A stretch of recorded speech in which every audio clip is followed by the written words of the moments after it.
Hello भाई, राम राम सब ने। आज जो previous year question paper HSSC का कर रहे थे वो सेट नंबर 10 है, ये करेंगे। और एचएसएससी कल परीक्षा थी 27/11/2016 को। हाइग्रोमीटर का उपयोग क्या मापने के लिए किया जाता है? तो हाइग्रोमीटर का उपयोग क्या मापने के लिए होता है? सापेक्ष आर्द्रता।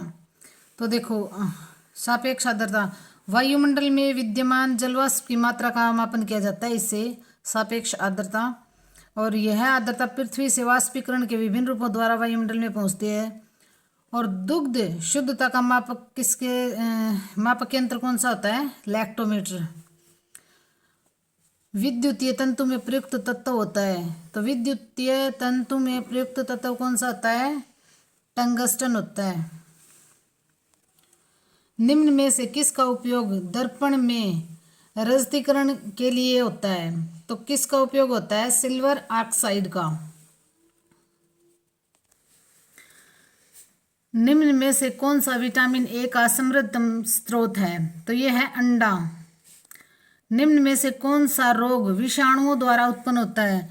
तो विषाणुओं द्वारा उत्पन्न होता है चेचक।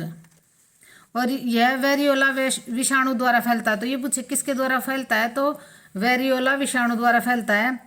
इस रोग में ना सारे शरीर में पूरा शरीर प्रभावित होता है इससे। और जबकि हैजा व ट्यूबरकुलोसिस बैक्टीरिया द्वारा होता है। हैजा और ट्यूबरकुलोसिस बैक्टीरिया द्वारा होता है हैजा। भाषा की सबसे छोटी इकाई। तो भाषा की सबसे छोटी इकाई क्या है? वर्ण है। घी खिचड़ी होना मुहावरे का अर्थ क्या है? खूब घुलना मिलना। खंडन का विलोम शब्द क्या है? तो खंडन का विलोम शब्द क्या होगा? समर्थन। बड़े भाई के लिए शब्द क्या होगा? अग्रज होगा। और छोटे भाई के लिए कनिष्ठ होगा। तो इसका आंसर होगा अग्रज। बड़े भाई के लिए शब्द अग्रज। विसर्ग का उच्चारण किसकी भांति होता है? तो विसर्ग का उच्चारण किसकी भांति होता है? देखो भाई, ये जैसे ये हो गया अंत अंत, तो ये हो गया विसर्ग। तो इसका उच्चारण किसकी भांति होता है? इसका उच्चारण होता है की भांति। ये क्वेश्चन बहुत ज्यादा आता है की भांति होता है। सच्चिदानंद का सही संधि विग्रह होगा। तो सच्चिदानंद का सही संधि विग्रह क्या होगा? सचित प्लस में आनंद। सचित प्लस में आनंद होगा सही संधि विग्रह है। मेहता में कौन सा प्रत्यय लगाया गया है? तो देखो, मेहता में कौन सा प्रत्यय लगाया गया है? इसमें आएगा ता। प्रत्यय लगता है शब्द के बाद में और उपसर्ग शब्द से पहले लगता है। जैसे अजात शत्रु वह होता है जिसका शत्रु पैदा नहीं होता, उसे अजात शत्रु बोलते हैं। जिसका कोई शत्रु पैदा ना हुआ हो, अजात शत्रु। वर्ग ए में दिए गए शब्दों को उनके विपरीतार्थक विलोम के साथ वर्ग ब से मिलान कीजिए। तो इनका मिलान करना है। तो उदार का क्या होगा? उदार का होगा कृपण। उदार का होगा कृपण। अच्छा, गौरव का क्या होगा? गौरव का होगा लाघव। गौरव का होगा लाघव। देखो, गौरव का होगा लाघव। तिरस्कार का क्या होगा? पुरस्कार। और विपन्न का क्या होगा? संपन्न। तो इसका यह आएगा भी सेकंड आंसर है। परम प्लस ईश्वर का संधि रूप होगा तो क्या होगा? परम प्लस ईश्वर का ये होगा परमेश्वर। परमेश्वर होगा इसका। माउंट सिनबांग ज्वालामुखी जो हाल ही में फूटा है किस देश में स्थित है? ये माउंट सिनबांग ज्वालामुखी है ना, इंडोनेशिया में है। और ये 2016 का करंट का क्वेश्चन था, लेकिन ये आप भी पूछ सकते हैं। तो माउंट सिनबांग ज्वालामुखी कहाँ है? इंडोनेशिया में।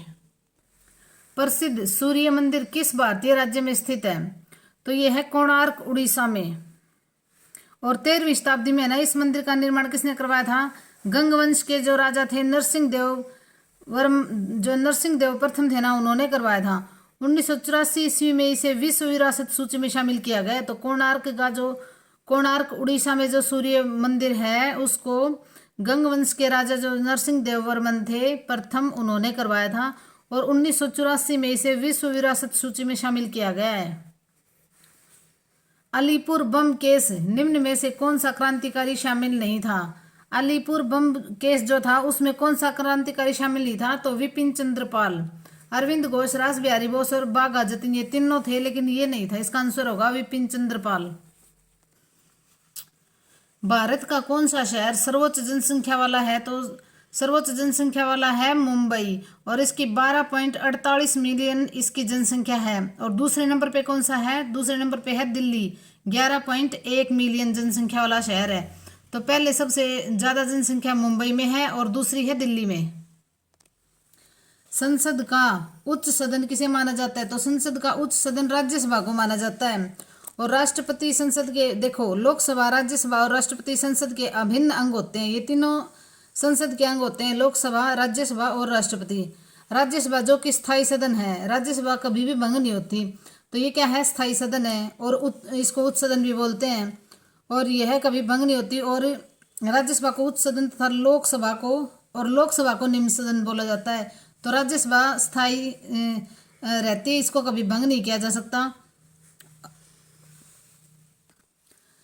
गैस वाले गुब्बारे में भरी होती है, तो गैस वाले गुब्बारे में क्या भरी होती है? Helium gas. हीलियम गैस हल्की होती है इसीलिए गैस वाले गुब्बारे में भरी जाती है।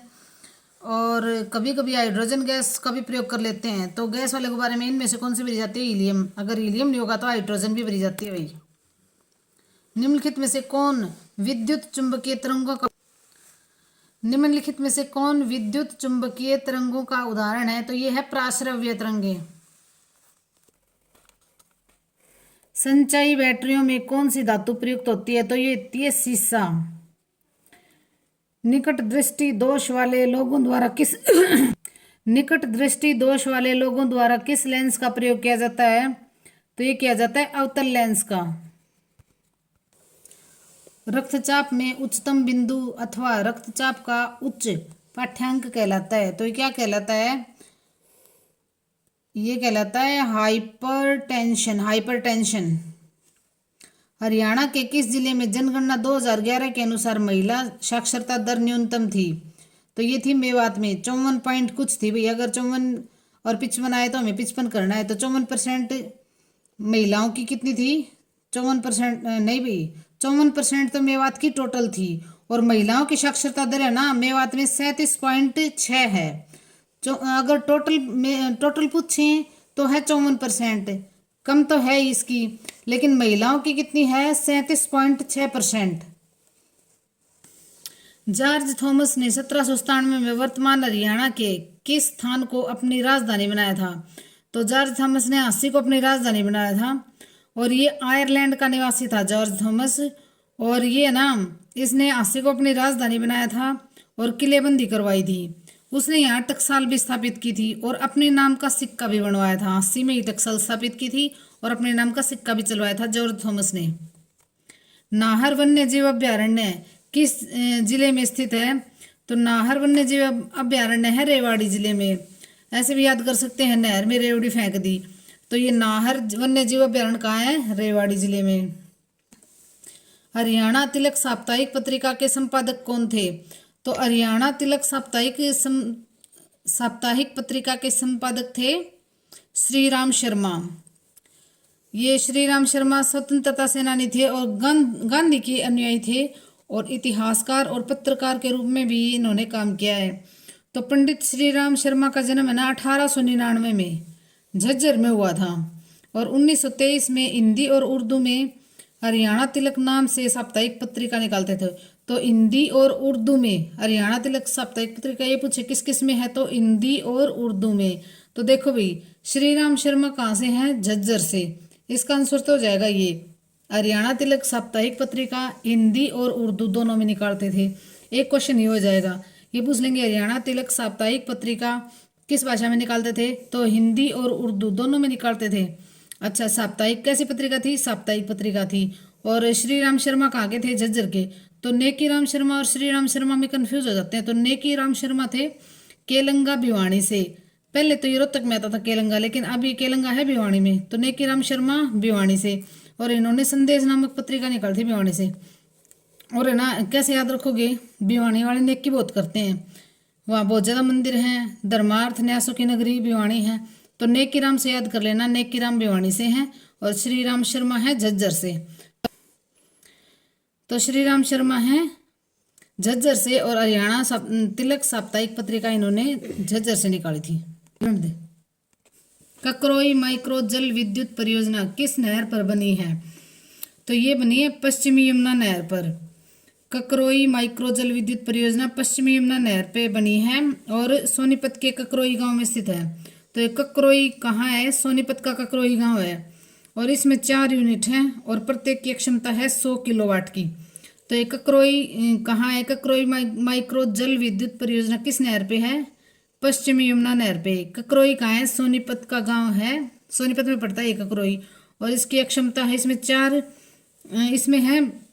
4 यूनिट है इसमें ककरोई माइक्रो में। ये भी पूछ लेते कितने यूनिट है? 4 यूनिट है 100 किलोवाट की। निम्नलिखित में से कौन सी लोकसभा सीट सामान्य वर्ग में आती है? तो ये देखो, गुरुग्राम नहीं सामान्य वर्ग में आती है। लोकसभा की 10 सीटें हैं, 10 में से अंबाला और सिरसा एससी रिजर्व हैं, ये मैंने बताया था आपको, और गुरुग्राम है ना सामान्य वर्ग में आती है। सत्यार्थ प्रकाश के लेखक कौन है? तो सत्यार्थ प्रकाश के लेखक हैं, सत्यार्थ प्रकाश के लेखक कौन हैं? तो सत्यार्थ प्रकाश के लेखक हैं स्वामी दयानंद सरस्वती और इनको आधुनिक भारत के महान चिंतक और समाज सुधारक और देशभक्त थे। और 1875 में ना आर्य समाज की स्थापना भी इन्होंने की थी। ये क्वेश्चन आता रहता है भी, सत्य प्रकाश के लेखक कौन थे? स्वामी दयानंद। और इन्होंने आर्य समाज की भी स्थापना की थी कब? 1875 में। तो 1875 में आर्य समाज की स्थापना किसने की थी? स्वामी दयानंद जी ने। और 12 फरवरी 1824 में इनका जन्म हुआ था। कब हुआ था? 12 फरवरी 1824 में इनका जन्म हुआ था। और आर्य समाज की स्थापना कब की थी? 1875 में। किसने की थी? स्वामी दयानंद ने। श्री दीनानाथ बत्रा का किस क्षेत्र से सर्वाधिक योगदान रहा है? दीनानाथ बत्रा का किस क्षेत्र में सर्वाधिक योगदान रहा है? तो इनका रहा है शिक्षा के क्षेत्र में। बंदा बहादुर ने किस गुरु के कहने पर संन्यास छोड़कर युद्ध किए थे? तो बंदा बहादुर ने किसके कहने पर ये कहने पर संन्यास छोड़कर युद्ध किए थे? तो गुरु गोविंद सिंह के कहने पर। हरियाणा में किस धर्म को मानने वाले लोग सबसे ज़्यादा हैं? तो हरियाणा में हिंदू धर्म को मानने वाले लोग सबसे ज़्यादा हैं और सबसे कम पूछे तो बौद्ध हैं। सबसे कम % हमारे हरियाणा में बौद्ध हैं और सबसे ज़्यादा हैं हिंदू। ब्रह्म सरोवर तीर्थ किस स्थान पर स्थित है? तो ब्रह्म सरोवर तीर्थ है कुरुक्षेत्र में, थानेसर, कुरुक्षेत्र के थानेसर रेलवे स्टेशन के पास में है। राजा कुरु ने इस सरोवर को खुदवाया था। तो ब्रह्म सरोवर को किसने खुदवाया था? राजा कुरु ने। और ये जो कुरुवर को खुदवाया था, किताब उल हिंद में ब्रह्म सरोवर का उल्लेख किया गया है। तो किताब उल हिंद में ब्रह्म सरोवर का उल्लेख किया गया है। यहाँ मानसरोवर झील का पानी आता है। ऐसी मान्यता है कि यहाँ मानसरोवर झील का पानी आता है और मानसरोवर झील जो है ना शिव का निवास स्थान माना जाता है। तो ब्रह्म सरोवर तीर्थ किस स्थान पर है? कुरुक्षेत्र में। हरियाणा की राजभाषा कौन सी है? तो देखो भी, हरियाणा की राजभाषा कौन सी है? हिंदी। निम्नलिखित में से कौन सी नदी शिवालिक पर्वत श्रृंखला से नहीं निकलती? तो ये है यमुना। ये यमुनोत्री बंदरपूत से निकलती है और सारी है ना ये शिवालिक से निकलती है, सरस्वती, मारकंडा, घग्गर। लेकिन यमुना जो है ना वो शिवालिक से नहीं निकलती। हड़प्पा सभ्यता से संबंधित राखी गढ़ी किस जिले में स्थित है? तो राखी गढ़ी है हिसार में और ये नारनौंद जो खंड है ना उसमें स्थित है। और हड़प्पा सभ्यता का दूसरा सबसे बड़ा पुरा स्थल है ये जो राखी गढ़ी है। और ऋग्वेद दृष्टि सरस्वती नदी के दाएं तट पर स्थित है। यह सिंधु घाटी सभ्यता का एक महत्वपूर्ण स्थल है। तो ये जो राखी गढ़ी है ना ये दूसरे नंबर की सबसे बड़ा पुरा स्थल है। और ये डॉक्टर राजेंद्र प्रसाद द्वारा हरियाणा के किस विश्वविद्यालय की नींव रखी गई थी? तो ये है कुरुक्षेत्र विश्वविद्यालय की नींव रखी गई थी 1956 में। इसकी नींव जो हमारे प्रथम राष्ट्रपति थे डॉक्टर राजेंद्र प्रसाद ने रखी थी। और जहाँ महाभारत का युद्ध हुआ था, कहाँ हुआ था? कुरुक्षेत्र में। और सबसे पहले ना इसकी शुरुआत में केवल संस्कृत विभाग की स्थापना सबसे पहले ना संस्कृत विभाग था यहाँ पे कुरुक्षेत्र में। तो ये क्वेश्चन भी आ सकता है कि जब कुरुक्षेत्र विश्वविद्यालय की स्थापना हुई थी तो उसमें कौन कौन से विभाग थे, तो सबसे पहले संस्कृत विभाग के साथ हुई थी। ये हरियाणा का प्रथम विश्वविद्यालय है। और कब स्थापना की थी, 1956 में। किसने की थी, डॉक्टर राजेंद्र प्रसाद ने। अंतर्राष्ट्रीय सौर एलायंस का मुख्यालय हरियाणा के किस नगर में स्थित है, तो ये है गुरुग्राम में। और है ना, अब गुरुग्राम हरियाणा के गुरुग्राम में है। यहाँ पर 1.87 करोड़ रुपए की लागत से बनने वाली राजीव गांधी अक्षय ऊर्जा पार्क का निर्माण कार्य भी शुरू हो चुका है।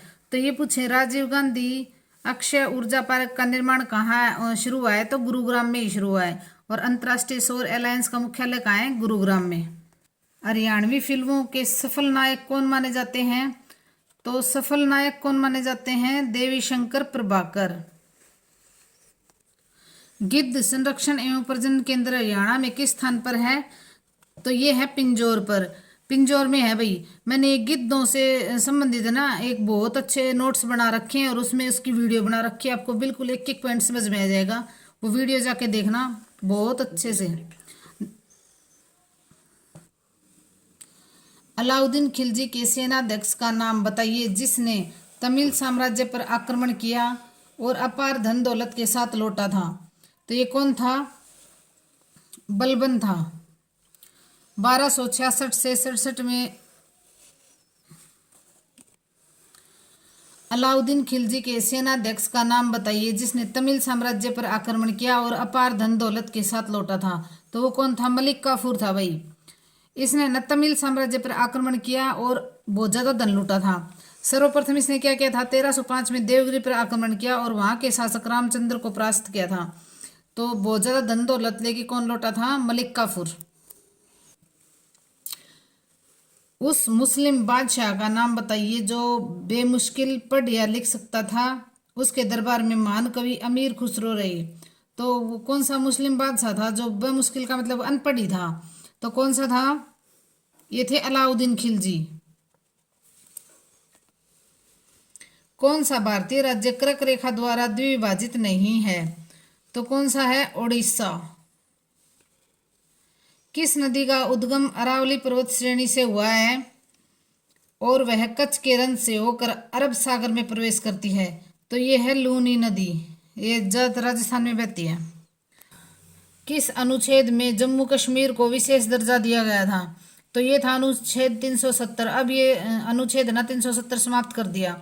अब ये जम्मू कश्मीर को विशेष दर्जा जो दिया गया था ना वो समाप्त हो गया, 370 भी समाप्त हो गया। अब निम्नलिखित में से कौन सा अब एक मौलिक अधिकार नहीं रहा है, तो कौन सा नहीं रहा है, संपत्ति के अधिकार को अब मौलिक अधिकारों में से हटा दिया गया है। जो ये संपत्ति का अधिकार था ना ये अब हटा दिया गया है। तो अब इसको कहाँ रख दिया गया है, देखो इसे जो 44वां संविधान संशोधन अधिनियम 1978 के अंतर्गत मूल अधिकारों की सूची से हटा दिया गया है। और अब ये 300 अनुच्छेद 300 के तहत केवल विधिक अधिकार रह गया है। तो इसे 44वां संविधान संशोधन अधिनियम बना के, वो कब बना था, 1978 में। और इस मूल अधिकारों की सूची से हटाकर क्या कर दिया, अब इसे अनुच्छेद 300 के तहत विधिक अधिकार बना दिया है। संपत्ति के अधिकार को क्या बना दिया, विधिक अधिकार।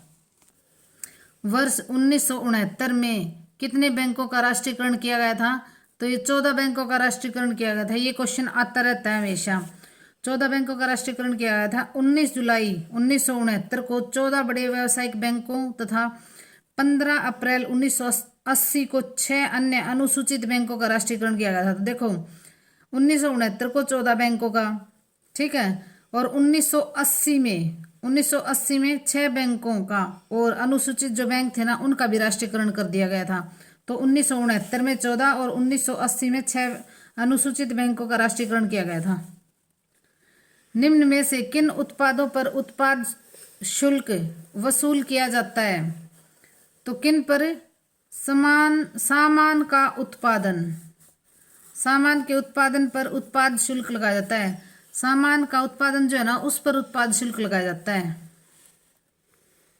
कर्नाटक संगीत के साथ निम्न में से किसका नाम संबंधित नहीं है, तो ये नहीं पूछ रखा है, तो क्या होगा, भातखंडे का संबंध कर्नाटक संगीत से नहीं है। राष्ट्रगान की रचना किसने की थी? तो राष्ट्रगान की रचना किसने की थी? रविंद्रनाथ टैगोर ने। और बांग्ला, ये भाषा पूछे तो कौन सी है? बांग्ला भाषा में की थी। तो देखो, राष्ट्रगान की रचना किसने की थी? रविंद्रनाथ टैगोर ने। और भाषा कौन सी थी? बांग्ला भाषा थी। ये ना, क्या इनको भारतीय साहित्य के नोबेल पुरस्कार भी मिला था? कौन सी बुक के लिए? गीतांजलि के लिए। और 1913 में गीतांजलि के लिए नोबेल पुरस्कार मिला था। इनकी दो रचनाएं देशों का राष्ट्रगान बना है। इनकी दो रचनाएं ना जो देशों का राष्ट्रगान बना, भारत का राष्ट्रगान जनगण मन और बांग्लादेश का आमार सोनार बांग्ला। तो बांग्लादेश का राष्ट्रगान कौन सा है? आमार सोनार। और भारत का राष्ट्रगान है जनगण मन। तो राष्ट्रगान रविंद्रनाथ टैगोर की रचना है और इन्हें ना 1913 में गीतांजलि के लिए नोबेल पुरस्कार मिला था। वह पहली भारतीय महिला जिसने ज्ञानपीठ अवार्ड हासिल किया था, तो कौन सी थी? वह पहली भारतीय महिला जिसने ज्ञानपीठ पुरस्कार हासिल किया था वो थी आशापूर्णा देवी। देखो, आशापूर्णा देवी थी बंगाली उपन्यासकार, ये भी बंगाली उपन्यासकार थी, ये बंगाल की थी। आशापूर्णा देवी पहली भारतीय महिला थी जिन्हें ज्ञानपीठ अवार्ड से सम्मानित किया गया था। इन्हें यह पुरस्कार 1965 में मिला था। तो कब मिला था? 1965 में। पहली भारतीय महिला थी जिन्हें ज्ञानपीठ अवार्ड मिला था, आशापूर्णा देवी।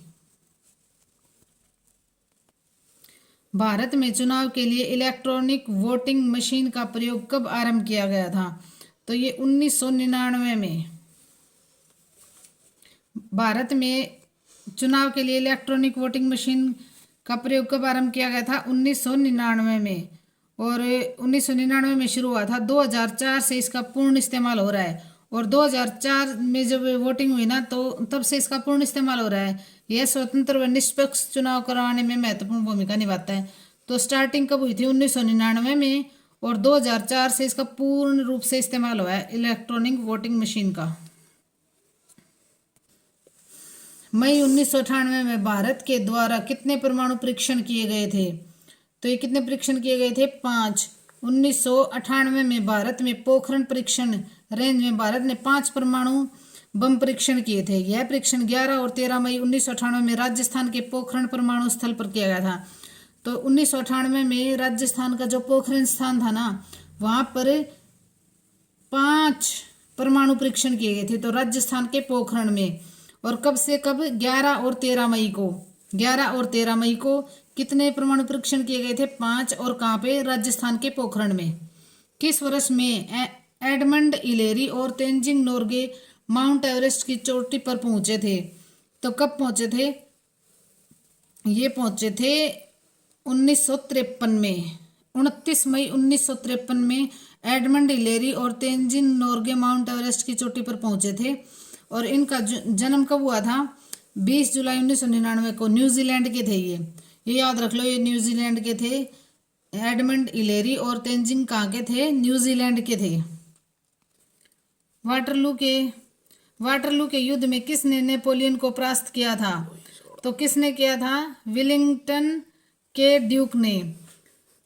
वाटरलू के युद्ध में नेपोलियन बोनापार्ट था ड्यूक ऑफ वेलिंगटन एवं उसके सहायक सेना के बीच 18 जून 1815 ईस्वी को लड़ा गया था। इस युद्ध में British commander Duke of Wellington ने नेपोलियन को बुरी तरह से हराया और उसे बंदी बना लिया था। और कहाँ भेज दिया था? सेंट एलेना द्वीप पर भेज दिया था। तो वाटरलू के युद्ध में किसने नेपोलियन को परास्त किया था? विलिंगटन के ड्यूक ने। और कहाँ भेज दिया था? सेंट एलेना द्वीप पर भेज दिया था। ये पूछ लेते हैं कि इसको कहाँ भेज दिया था बाद में? सेंट एलेना द्वीप पर। रोमन शासक जूलियस सीजर की हत्या कब हुई थी? तो रोमन शासक जूलियस सीजर की हत्या कब हुई थी? 44 BC में। भूमध्य रेखा पर दिन कितना लंबा होता है? तो भूमध्य रेखा पर दिन कितना लंबा होता है? 12 घंटे का होता है। किस ग्रह के 2 लघु उपग्रह फोबोस और डिमोस कहे जाते हैं? तो किस ग्रह के 2 लघु उपग्रह फोबोस और डिमोस कहे जाते हैं? ये हैं मंगल ग्रह के हैं फोबोस और डिमोस। लघु उपग्रह किसके उपग्रह हैं? मंगल के 2 हैं, फोबोस और डिमोस। विश्व बैंक का मुख्यालय कहाँ है? तो ये है वॉशिंगटन में। विश्व बैंक का मुख्यालय कहाँ है? वॉशिंगटन में। संयुक्त राष्ट्र शैक्षणिक वैज्ञानिक तथा सांस्कृतिक संगठन यूनेस्को का मुख्यालय कहाँ पर है? तो यूनेस्को का मुख्यालय है पेरिस में। निम्न में से कौन सा एक स्तनधारी नहीं है? तो मछली एक स्तनधारी नहीं है। सिनकोना के पेड़ की छाल से कौन सी औषधि निष्कर्षित की जाती है? तो कौन सी औषधि निष्कर्षित की जाती है? कुनैन। कुनैन एक सदाबहार पादप है और इसकी छाल से कुनैन नामक औषधि प्राप्त की जाती है जो मलेरिया ज्वर की दवा है। मलेरिया में ये कुनैन की दवा बहुत काम आती है। फीफा कप किस खेल से संबंधित है? तो फीफा कप फुटबॉल से संबंधित है। खजुराहो स्थल है, तो खजुराहो कहाँ है? मध्य प्रदेश में है। और जो है ना खजुराहो जो है हिंदू जैन और बौद्ध ये तीनों तरह के यहाँ पे मंदिर मिलते हैं। भारतीय राज्य मध्य प्रदेश के छतरपुर क्षेत्र में स्थित है। और जहाँ ये कहाँ है? मध्य प्रदेश के भी छतरपुर क्षेत्र में स्थित है। और इसमें ना हिंदू बौद्ध और जैन तीनों धर्मों के स्मारक मिलते हैं इसमें मध्य प्रदेश के खजुराहो में। ब्राजील की राजधानी क्या है? तो ब्राजील की राजधानी है ब्रासीलिया। ब्रासीलिया बोलते हैं, ब्राजीलिया भी बोल देते हैं, वो देख लेना भाई। ब्रासीलिया लिख रखा है इसमें, ब्राजीलिया। तो ब्राजील की राजधानी क्या है? ब्रासीलिया। गंगा नदी परियोजना प्रारूप तैयार करने के लिए किस समिति का गठन किया गया है? तो ये किया गया है गिरधर मालवीय समिति का। कौन सी समिति का? गिरधर मालवीय समिति। और 2016 में बनाई थी ये। सार्क गृह मंत्रियों की पहली बैठक 11 मई 2006 को संपन्न हुई थी। तो ये कहाँ हुई थी? सार्क गृह मंत्रियों की पहली बैठक ढाका में हुई थी। बांग्लादेश की राजधानी है ढाका। प्रधानमंत्री नरेंद्र मोदी द्वारा याद करो कुर्बानी उत्सव शुरू किया गया था। तो याद करो उत्सव कुर्बानी कब शुरू किया गया था? 9 अगस्त 2016 को। धन्यवाद भाई। लाइक शेयर और सब्सक्राइब करना। और ये प्रीवियस ईयर क्वेश्चन पेपर बहुत अच्छे से सोल्व करवा रहे हैं। धन्यवाद।